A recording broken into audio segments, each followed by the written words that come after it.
Hello everyone and welcome to Mountain Lake Journal. I'm Tom Halleck. This week, help is on the way to millions of Americans with kids.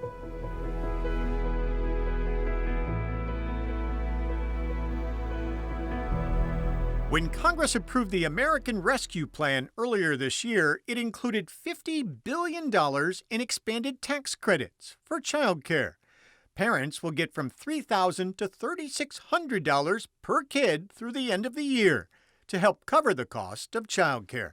It's historic, and it's our effort to make another giant step toward ending child poverty in America.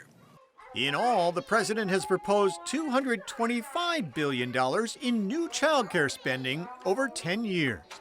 There's been little support among Republicans, who say the monthly child tax credit payments, now available to more than 35 million American families, amount to an expansion of welfare.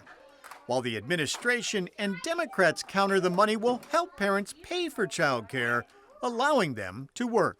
It has a huge impact for families who are already low to mid-income.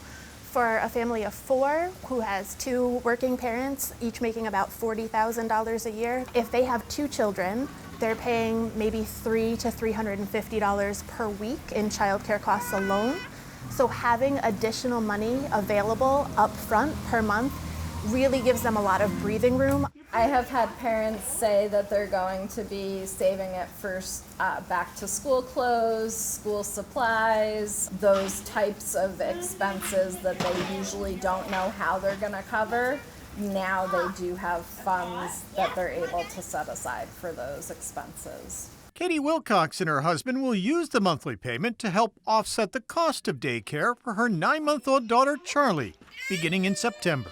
It's going to pay for probably about half of our childcare expenses each month, which is a huge, huge help. They had hoped to get Charlie into daycare this summer, but there were no openings. So Katie, who's a finance director, and her husband, who's a substance abuse counselor, luckily were able to rearrange their work schedules to cover caring for their daughter. Katie says they're grateful they were able to find a slot, which in rural areas like the North Country can be especially difficult, where openings are limited and often there are 5 or 6 kids waiting for every slot. Many are hopeful that after the expanded tax credit payments, political leaders will follow up with additional funding for childcare. I think as people see the impact of this money, it's going to be really hard to justify not continuing. The statistic is that they expect these prepayments to reduce child poverty by half.